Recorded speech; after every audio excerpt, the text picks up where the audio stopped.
UP के फैजाबाद जिले में एक बहू ने अपने ससुराल में धरना दिया है। ये मामला फैजाबाद के बीकापुर कोतवाली इलाके का है, जहां कोर्ट से आदेश मिलने के बाद भी एक बहू अपनी 4 साल की बेटी के साथ अपने ससुराल के सामने बीते 5 दिन से धरना दे रही है, जबकि उसके ससुराल वाले घर का ताला बंद कर फरार हो गए हैं। मौके पर पहुंची पुलिस ने पीड़िता का जल्द ही उसका हक दिलाने का आश्वासन दिया है। मैं इनकी पत्नी हूँ। कोर्ट ने जो भी मुझे आदेश दिया है गुजारे का और घर में रहने का, वो मैं चाहती हूँ कि वो इसको माने और मैं घर में रहूँगी और गुजारा मुझे मिलना चाहिए। चाहते हैं कि ये महिलाएं अगर हमारे समर्थन में उतरी हैं तो हम इसका पॉजिटिव रिजल्ट आए।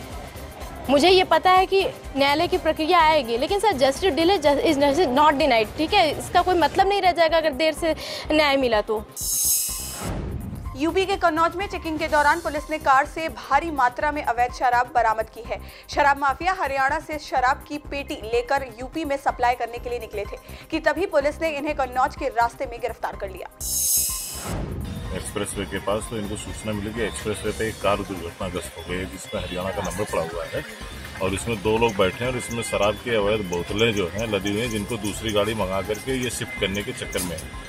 इस सूचना पे वहाँ पे पहुंचे तो गाड़ी में बैठे हुए 2 आदमी, डिवाइडर के पास एक गाड़ी लड़ी खड़ी थी तो उसमें 2 आदमी बैठे हुए थे, वो कूद करके भाग गए वहाँ से नीचे उतर करके, और इस गाड़ी को रोक करके फिर इसमें चेक किया गया कब्जे में लेकर के, तो इसमें 230 बोतल अवैध रम शराब जो हरियाणा की बनी हुई है वो इस पर ऑफसेट चॉइस का लेबल लगा हुआ है, और करीब 40 बोतल जो क्वार्टर होता है रॉयल स्टैग का ये बरामद हुआ है।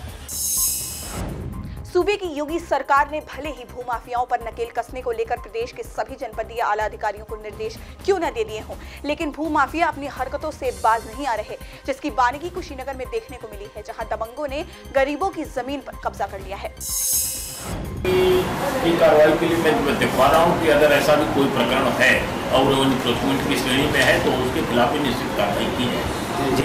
ये निराधार है, ऐसा कुछ नहीं है। जनता स्वतंत्र है, जनता तो कुछ भी कर सकती है, लेकिन हमारे यहाँ इस तरह की कोई व्यवस्था नहीं है कि कोई पैसा लेके किसी को हो कि अगर उसके साथ वो छूट गया है या किसी वजह से छूट गया है तो उसके खिलाफ कार्रवाई करवाएंगे। यूपी के मैनपुरी जिले में बेखौफ चोरों ने एक घर से विशेष नस्ल की एक गाय चोरी की है। ये पूरी घटना घर में लगे सीसीटीवी कैमरे में कैद हो गई है।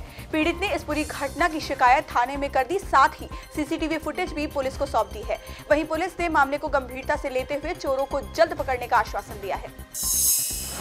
वो गिरी नस्ल की गाय है जो मैनपुरी में किसी के पास देखी, वो चोरी हो गई रात को, जिसकी सीसीटीवी फुटेज भी हमारे घर पे है और बाकायदा चोर हथियारों के साथ में आए। उन्होंने 12:53 से लेकर 12:56 के बीच में इस चोरी को अंजाम दिया। अशोक कुमार फौजी हैं, उन्होंने सूचना दी है कि बीती रात को उनके घर से गाय बंधी हुई थी, चोर चुरा कर ले गए हैं और उनके घर में लगे हुए सीसीटीवी कैमरे में कुछ फुटेज भी आया। मथुरा के थाना हाईवे इलाके से लड़कियों के साथ छेड़खानी करने का मामला सामने आया है। छेड़खानी का विरोध करने पर मारपीट होने लगी, जिसकी तस्वीर सीसीटीवी कैमरे में कैद हो गई है। वहीं पुलिस इस पूरे मामले में लीपापोती करती दिखाई दे रही है। कॉलोनी में एक निरंजन चौधरी है, वो सर मामी से बदतमीजी करता है, इसलिए हरकतें करता है, उल्टा सीधा बोलता है, बदतमीजी करता है। कल घर में घुस के बदतमीजी की है, मैंने बीच बचाव किया तो मुझे मारा।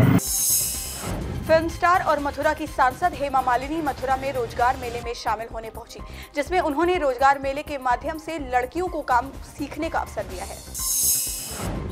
यूपी के शाहजहांपुर जिले में ग्रामीणों ने डीएम कार्यालय में धरना दिया है। ये मामला शाहजहांपुर के मिर्जापुर थाना इलाके का है, जहां सैकड़ों ग्रामीणों ने राशन न मिलने से नाराज होकर डीएम कार्यालय के सामने धरना प्रदर्शन किया।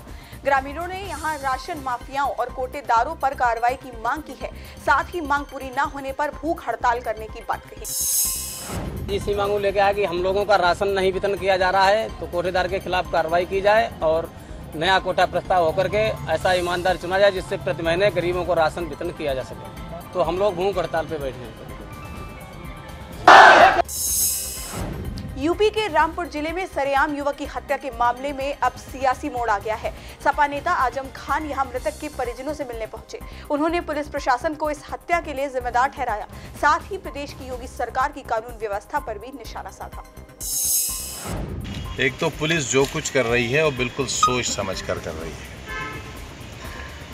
पुलिस की बेइंतहा नाकामी है और क्योंकि ये बस्ती एक ख़ास किस्म की आबादी की बस्ती है, लिहाजा यहाँ जितना भी जराइम बढ़ेगा उसका फ़ायदा पुलिस को होगा। एक तो उनके दिल को तसल्ली होगी, दूसरे बेहद कमाई हो रही है। हर थाना इस वक्त 20, 25, 50 लाख रुपए हफ्ते का थाना है। कल मैंने गाड़ी रोककर अपनी जो खड़े हुए थे ड्यूटी पर उनके हाथ से जो उन्होंने ट्रैक्टर वालों से पैसे लिए, उनसे गरीबों को बंटवाए।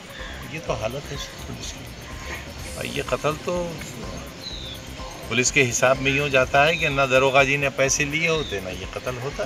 बिल्कुल ये तो इसकी तो मुबारकबाद देना चाहिए एसपी साहब को कि उन्होंने 20 साल का रिकॉर्ड तोड़ा है रामपुर का। 20 साल में जितना जुर्म नहीं हुआ था, यहाँ तो क्राइम फ्री हो गया था रामपुर। कोई कत्ल जानता ही नहीं था, बलात्कार जानता ही नहीं था। इसका तो उन्हें अलग से इनाम मिलेगा योगी सरकार से कि उन्होंने ख़ास लोगों की बस्ती में कितना जुर्म बढ़ा दिया है। वैसे भी वो बहुत मजबूत आदमी हैं, मंत्री के दामाद हैं, तब वो क्या कर लेगा। चित्रकूट में टेम्पो और डंपर की टक्कर हो गई, जिसमें टेम्पो में सवार 6 स्कूली छात्राओं समेत 8 की मौत हो गई।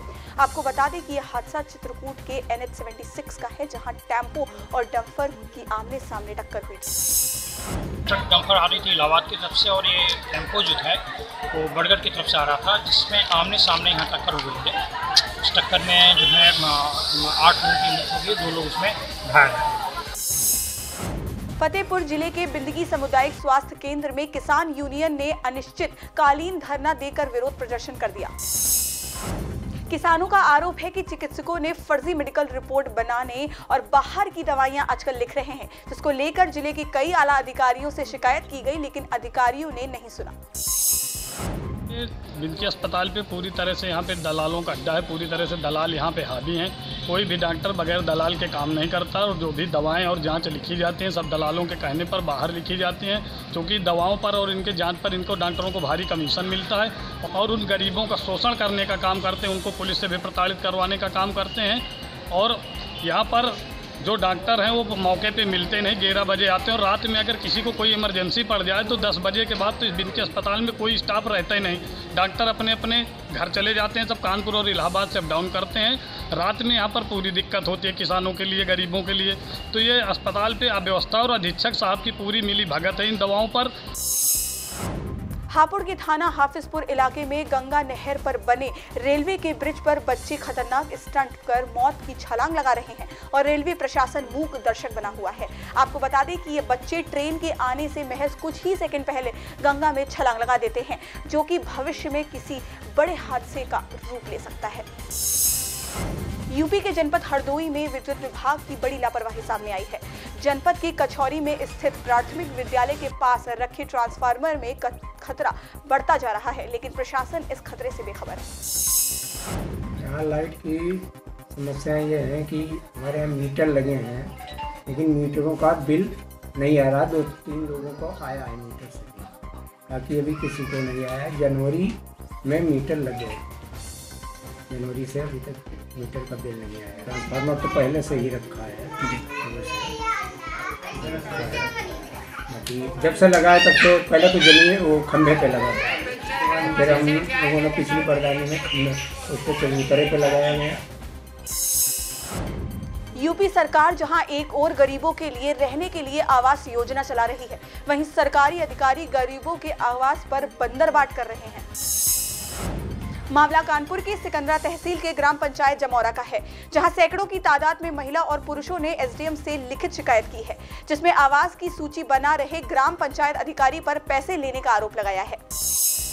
प्रधानमंत्री आवास सूची के आधार कार्ड अंतर्गत चेकिंग आई थी। उधर लल्ली मिश्रा भी थे साथ में और ये सेक्रेटरी थे सुखदेव सिंह।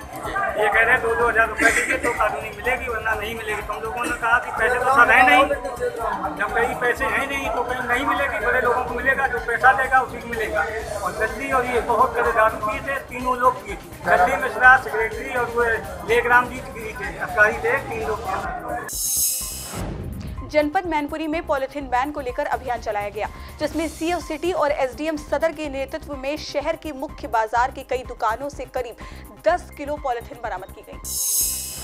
एक्चुअली पन्नी उतनी मात्रा में नहीं मिली थी, उन सबके पास कागज वाले बैग भी थे, लेकिन 2-4-6 पन्नियाँ किसी की पड़ी हुई थी, किसी की 10 पन्नी पड़ी मिली, तो कुछ दुकानों पड़ी मिली। उनका कहना था कि हमने सब हटा दिया था, लेकिन कुछ दुकानों के सामान की दब गई थी, उनको हटा निकाल के उन्होंने हटवा दिया, उनको वार्निंग।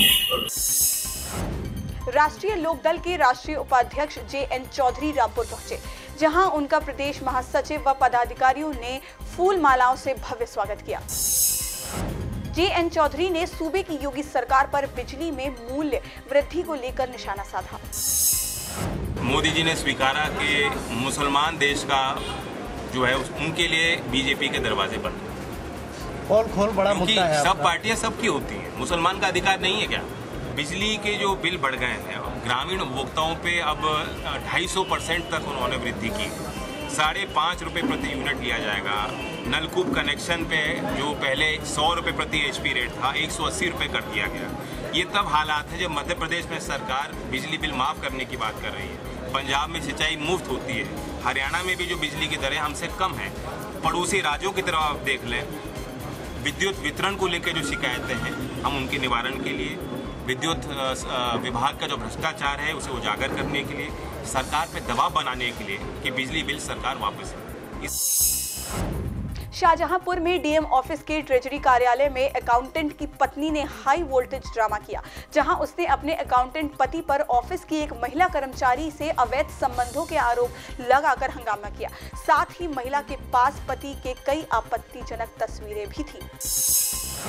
DM ऑफिस पर हंगामा करने वाली पत्नी ने अपने अकाउंटेंट पति के खिलाफ कार्रवाई और गुजारा भत्ते की मांग की है। यहां वो अपने 2 बच्चों के साथ आई थी और उसने वहां जाकर हंगामा काटा। ये 9 महीने से घर नहीं आए, क्यों नहीं आए? पिछली बार हम तीनों ही आए थे, तो इन्होंने कहा कि तुम घर जाओ, सैलरी भेज दी जाएगी। आज 17 तारीख हो गई, आपने खुद देखिए, आपने समझौते में खुद अपने हाथों से लिखा है। जब आपने अपने हाथों से समझौता कराया तो उसके बात पे तो अमल रहेंगे नहीं रहेंगे, ये बताइए। मेरा इसका 10 महीने से डाइवोर्स का केस चल रहा, पैसे कंटिन्यू इसको दे रहा था, इस महीने पैसे नहीं दिए, इसलिए ये बदनामी करने पे तुली हुई है।